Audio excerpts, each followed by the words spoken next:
Hello and welcome to PGurus channel. I'm your host Sri Iyer. The lighting leaves a lot to be desired. I will admit that. Perhaps the voice also is not going to be the best today from my side. I am recording this from a hotel room in Mumbai. The one thing that I have going for me is an excellent internet connectivity. Gone are the days then you used to, stutter along at 8 megabits per second. These days you get 100 megabits per second in hotel rooms, and you can watch videos and do whatever with aplomb. So I'm very happy about that. Many hotels have jumped on the high-speed internet bandwagon. But I ramble and I digress. Today we are going to talk about the year 2019 and what to look forward to in 2020 from a United Kingdom, from Dharmic, and also for the world. And joining us is Pandit Satish Kumar Sharma. Satish ji, welcome to PGurus channel. Pranamji, namaskar Sri Ayarji, and how lovely to speak to you with you in Mumbai. I was missing your glorious backgrounds and the glorious settings within which we normally conduct our conversations. But I'm glad to see that even traveling hasn't dimmed or diminished your enthusiasm to get the latest news out there. And my goodness, have we got some things to talk about? Yes, indeed. And Panditji, you have much to be happy about today. As a matter of fact, in the VHS National Convention, Dr. Swami kind of listed out all your accomplishments because he was really, really happy that it was like a cherry on top was the statement by Bob Blackman that POK belongs to India. And perhaps we can include a little bit on the background on that also in our discussion today, but please take it away. Oh, it was wonderful. I was devastated not to be able to make the VHS convention this year. So much has happened, and as you know, the first of the dominoes started to tumble when Dr. Swami visited us here in the UK. And Yes. One of his statements has always motivated the group that he connected with here, and that was that courage is contagious and infectious. And that's what he did. He sort of, we caught He the infected contagion. you with and courage. He sure did. Infected He sure you with did. courage. And he also touched so many of the younger generation, the next generation of British Hindus and British Indians. And so his dominoes have been tumbling all year. And it would have been lovely to actually be in Delhi with the rest of the group and shared some of the glory and the satisfaction, being able to just sit back and say, yes, we had a small part in this. But what Bob Blackman said about POK is a wonderful statement. On many occasions, the British Parliament and the British government's position with regard to India has seemed to be viewed as a bit of a rocking horse. You know, it's a bit of a seesaw, one side Pakistan, one side India, and sort of the UK sitting in the middle. But I think recent developments and an increasing familiarity with what's really going on in Pakistan and what's really going on in India it's now beginning to reach more and more British people. And so I think we're going to see a maturation of the manner in which the British government conducts business with the Indian state and the Indian people. So wonderful developments. Bob's statement about POK is merely actually a reiteration of what the legal position is. The United Nations recognizes the position of that land as being Pakistan-occupied Kashmir. And so it's good to hear that acceptance and recognition of the legal position being articulated in the British Parliament. And Bob is also he's a very good friend of the diaspora community, not just on a political level as a vote bank, but he's one of those individuals who's sufficiently confident and self-reliant enough to interrogate something to his own satisfaction. And if it's something that he feels is amiss, he's also equally strong and direct to share that. So it's really good to have such a respected member of the parliamentary community acknowledge the position on that. A good way to end the year. Yes, indeed. And let's just touch upon some of the salient points. One of the things that Boris Johnson came to power was to say that get Brexit done. Now, is it too early, or do you see some signs that this Irish backstop is going to be addressed in some way or the other? What are your thoughts on that?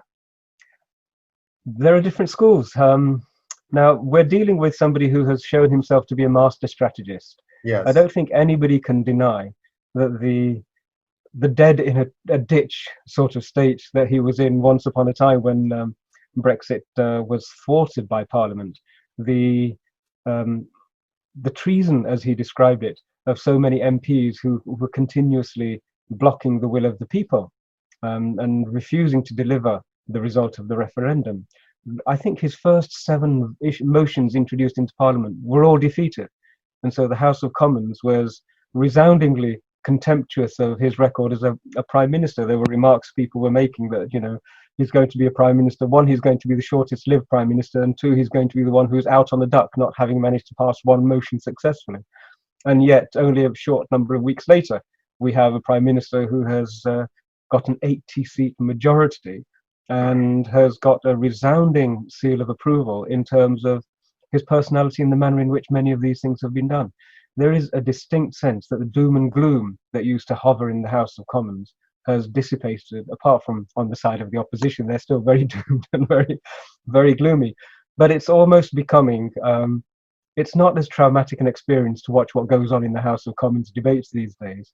There is an element of levity that's coming, and that's a hugely difficult thing to achieve. It takes a particular type of leadership quality to be able to infuse and inspire and encourage people to overlook the human flaws that all of us have. Massive, massive shift in the way in which the psychology of Parliament and the way in which Britain is now thinking of itself going forward. That's hugely, hugely shifted. Yes, and viewers, when you get a chance, watch this one YouTube video of an ad that was considered to be the most popular or the most effective one that got Boris Johnson back to power. The thing that struck me was he doesn't say a single word in that ad. That's the one, yes, that's the one that was based on that movie, that romantic movie, Love Actually, I think. Yes, Love Actually, that's right. Yeah, and you could see that he doesn't take himself too seriously and is up for putting something like that together. As you say, it brought the smile onto so many people's faces, even those who were opposing him. And I think that is these are the fledgling signs of what potentially could be an incredible leader of a nation. So yeah, it's ended on a wonderful note, and we're really looking forward to seeing how Parliament moves forward now. It's definitely beginning to move forward. Now, when it comes to specifically the Brexit issue, there is a possibility that as Europe becomes increasingly unstable, you may not have heard, but Poland, when challenged by the European Commission, Poland said, well, we're considering perhaps withdrawing from the European Commission, the European Community. And then Spain also made a statement to the same effect, saying that we're actually tired of being continuously humiliated by the European community. And so if the situation in Europe continues to deteriorate, and in Britain the situation continues to improve, we have 12 months within which to negotiate an exit deal, as it were, the final details of it, where the backstop may or may not be. Now, there is a masterstroke that has been pulled in Parliament, in that Boris's first piece of legislation was to put a hard deadline in place that under no circumstances can the Brexit negotiations go beyond the end of 2020. And if 2020 is arrived at with no major progress and no clarity on issues that are disputed, or the existence of a deal which is favourable to the UK, then we may even have a genuine Brexit, in which case the whole issue about backstops and all the rest of it takes on a completely different flavour altogether. And some people who are quite cynical of the Prime Minister's motives are saying that's what he intended to do all along. Who knows? Time will tell. Yes, and I'm just curious, Satish ji, how many of the Brexit blockers won re-election? None of them. In fact, there were a whole lot of people who actually left various parties to join other parties, to form new parties, and not a single one of them was re-elected. The electorate was very, very clear in articulating and expressing its choices and its desired outcome, and it's reflected so cleanly and so starkly in the MPs who have been returned. So well, you couldn't really have it clearer than that. The opposition, and especially the Labour Party and the Lib Dems, they are. It's almost like trying to engage with people who are traumatized. The reality that they'd managed to convince themselves of as being the truth has been starkly revealed to be quite different, and they're struggling with having to recognize that what they thought and what the reality was were two different things. we really do need to give them post-defeat stress disorder counseling, I think. Something along those lines is really necessary. Yes, indeed. It is very clear now that those who are opinionated and articulate have been defeated by those who are educated and learned. So Yeah. I think this is a lesson not just for the Labour Party, but perhaps also for the Democrats in 2020, which I'm afraid are sort of going through the same kind of playbook that the Labour adopted. And I think they need to have some rapid access alignment. Otherwise, they're going to have some problems, in my opinion. But Yeah, Satish ji, yeah, go ahead, please go you ahead. sorry, you've just mentioned that phrase opinionated and articulate, and that's a phrase that I used in our last video, and I've had quite a few people um, feedback and respond to that as being a very, very useful mantra to carry around. And we're in a world where there seem to be an awful lot of opinionated and articulate people, but Right. who are lacking in wisdom and learning. And this the political voting divide between the north of England and the south of England, between the rural voting electorate and the urban electorate, is a really stark indicator of that, because much of Labour's support came from those people who are opinionated and articulate, who have got university towns where they live, whereas the wisdom of the average man on the street, who's quite comfortable with a hard day's work for a good day's pay, genuine, solid people living real lives, they resoundingly rejected the overtures of the opinionated and the articulate.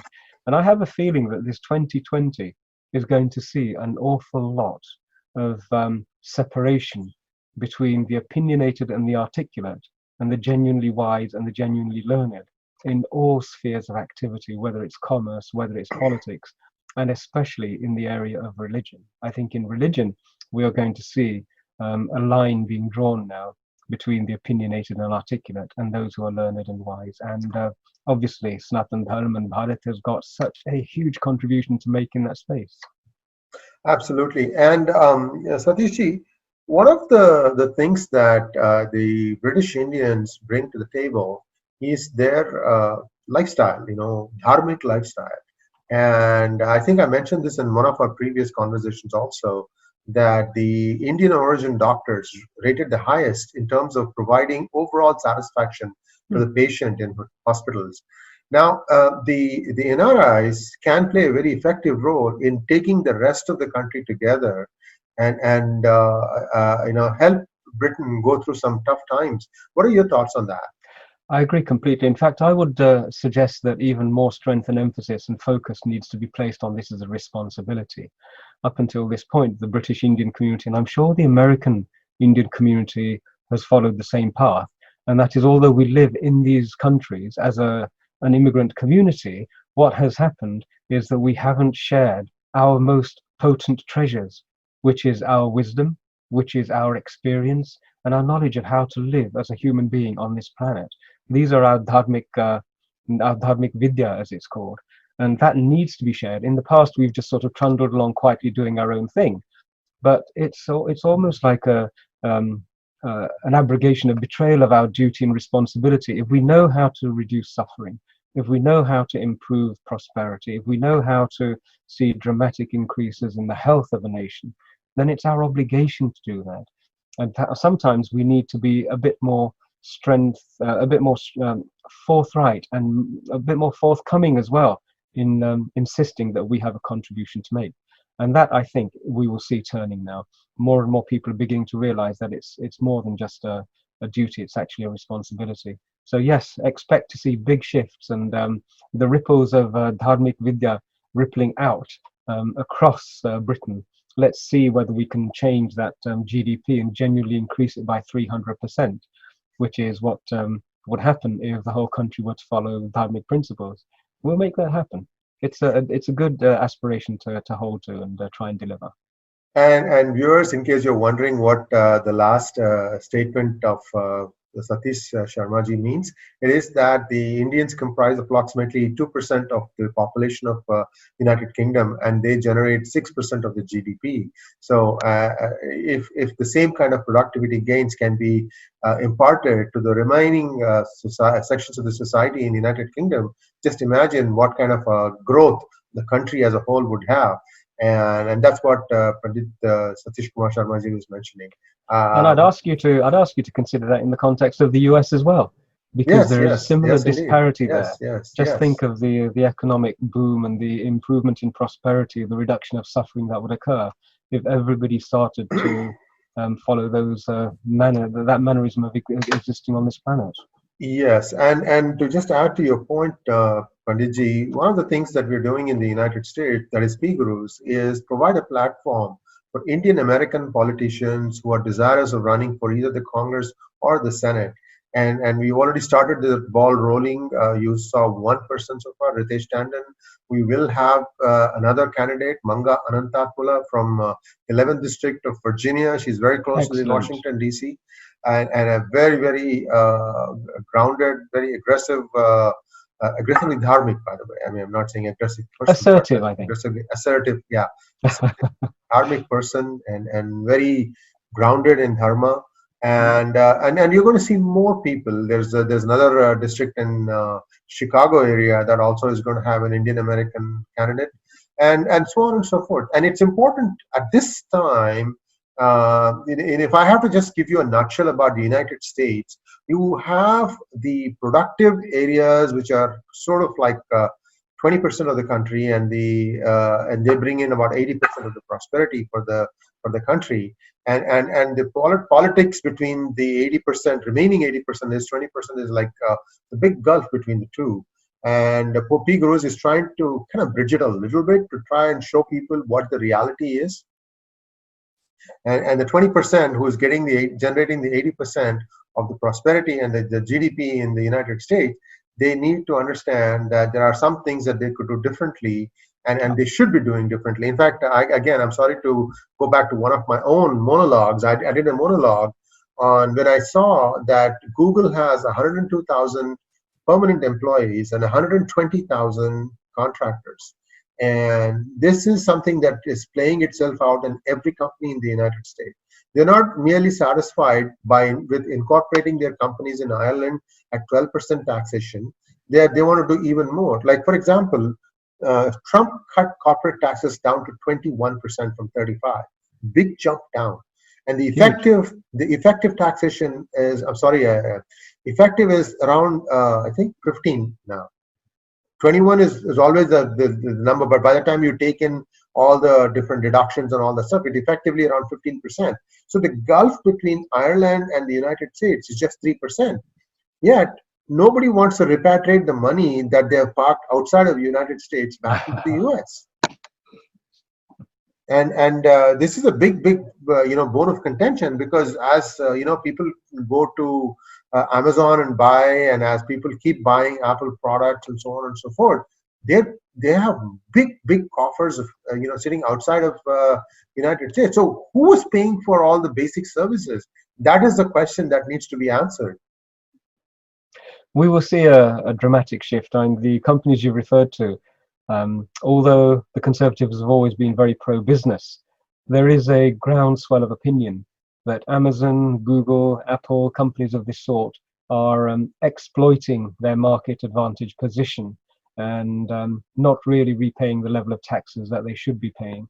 So that's going to be dynamically changing. I'm absolutely sure that's going to happen very quickly. And also, I might have to finish my thought about California is very employee friendly, and yet they have found a loophole to keep people on as consultants when they're effectively working 40 hours a week. And it's really sad to see the younger American generation. This is cutting across all different demographics, different ethnicities, different everything. Anybody today, they're finding it very difficult to get full-time jobs in some of these really blue chip companies. In fact, there's a new acronym called FANG, FAANG, and that's what's driving the United States stock market. You take them away, the market hasn't done much. It's at a deeper level. I think there is another shift happening, and that is that we're moving from the consumer perspective, that a human being is a consumer, Right. and that's actually an adharmic perspective. We do not adhere to the fact that our primary identity is that of a consumer of the earth's resources. You know, we have mantras where we express regrets and apologies for taking from the Mother Earth Oh yeah, more yeah. than we need, or You even preach into. stepping and walking on her. So we're not consumers in our orientation, but we're becoming that. And I think the West is being gently guided away from viewing human beings as units which are there to deliver a consumer-driven marketplace. So that's going to shift. It's going to shift. 2020 is going to bring in so many changes, and they'll be coming thick and fast. We're going to see waves of power structures which have been built over a long period of time, the last 30, 40 years, or even a few decades more than that. We're going to see them under a great deal of pressure, and completely new power structures, completely new political structures, completely new communication structures beginning to appear, such as PGurus, for example. Thank you for those kind words, Panditji. And yeah, we have been experiencing good growth, although we could always get more. You can subscribe to our channel. Our subscribers are only 1 in 2. That means out of 2 persons, 1 person has not subscribed, who's viewing our videos, and I'd love for them to subscribe, because we want to grow this thing to 1 million subscribers. Once we hit that 1 million subscribers mark, a lot of things happen. One is people of eminence start thinking that it's worth their time to come on this channel and expose their views, expand on their ideas. These days, televisions are, 1 minute sound bites, and you're not going to be able to get a slightly off the popular opinion, the rationale behind it, why you are arriving at that, what are your initial points. So all that in-depth perspective that one can do, you cannot do it in television anymore. And that's what PGurus is providing a platform. Well, this notion about subscribers, it relates directly to what I said about consumers and citizens. Citizens are people who recognize they have a skin in the game, that we're Yes. working for everybody's benefit, whereas a consumer is happy to receive but give nothing in return. Right. And so those 1 in 2 who are actually watching the PGurus channels and not subscribing are still in the old way of thinking. They're still consumers, and we would encourage them to become citizens. Get involved. Absolutely. See, this doesn't require you to put down any dollars and cents. We have a donation campaign that we run once in a while, and we'd love you to encourage you to do that. But if you look at the broader expanse of sites today, Hindu, Swarajya, New York Times, Wall Street Journal, all of them are subscription basis. You get 2 or 3 free articles. After that, you're shut off. But news is happening. And PGurus is not putting any constraints on anyone. We are saying that we are continuing to give you access to all our articles. We would like you to find that little something in your heart to say, these guys are doing a good job. They are trying to be unbiased and factual, and let us help them in that effort. And that's what we are asking. Well, it's so important. In fact, it brings me to a subject that I wanted to gently mention while we're talking about the capacity to deliver genuine, researched, and slightly in-depth, or perhaps even more perceptive content, and PGurus' place in doing that. The marketplace is dominated by people such as the BBC, and you and I were talking in one of our previous conversations that the BBC is often translated as broadcasting British colonialism. That's what BBC stands for, or the British Biased Corporation. And we started with a video, I think, quite some months ago, which went into the tens of thousands very, very rapidly when 370, that first domino that Prime Minister Modi's parliament pushed over, the BBC went apoplectic. It went into all sorts of crazy tailspins trying to denigrate and vilify. But after a period of time, it was demonstrated that actually the BBC was completely misinformed. And the scale to which they become misinformed and the scale of their misinterpretation has really been highlighted by an article this weekend. It's a lovely article, and one in which, you know the one, Yes, where the BBC announced that Benares Hindu University was now going to be opening its doors to teach students ghost studies. And that's probably one of the most amusing and entertaining translations of Bhut Vidya that I've come across. If I can give an English equivalent, if somebody were to say, if a doctor were to describe depression as a disease of spirit, that a person's spirit is lower and depressed, and somebody were to translate that spirit into ghost and say, "Oh, it's a disease of your ghost," we would all laugh and be very, very, very suspicious about the quality of the person who'd written that article. But the BBC has just published this article saying that BHU is engaging in ghost studies, and it's been picked up by everyone, and it's just such an amateurish, incompetent translation of the meaning of the word bhut. Right. You know how we struggle to convince them and try and get people to understand that dharma has no equivalent. It's one of Rajiv Malhotraji's Sanskrit untranslatables. Yes. And it's the same with bhut. Yes. But for somebody to be so sloppy and announce and declare it as being ghost studies, it goes back to the days of the stiff upper lip, the British stiff upper lip, that we can say whatever we want, so long as it's delivered with arrogance and with condescension, we can get away with it. But I know that the social media sphere is actually having a tsunami of chuckles at the foolishness behind whoever translated this. And I would encourage everybody who is watching to go onto the BBC's website, look at the article, just type in BBC Bhut Vidya and register your comments and dissatisfaction with them directly. Let them know that thank you for the entertainment, but please, it's masquerading as genuine knowledge, and that's unacceptable. And let's hope that one of the line items that the Boris Johnson government has is to try and look at the way BBC is spending taxpayer money, and the objectivity and the fairness that it used to have. Even that's completely gone. I mean, I remember listening to BBC to confirm that Mrs. Indira Gandhi had indeed passed, and that was the amount of credibility they had.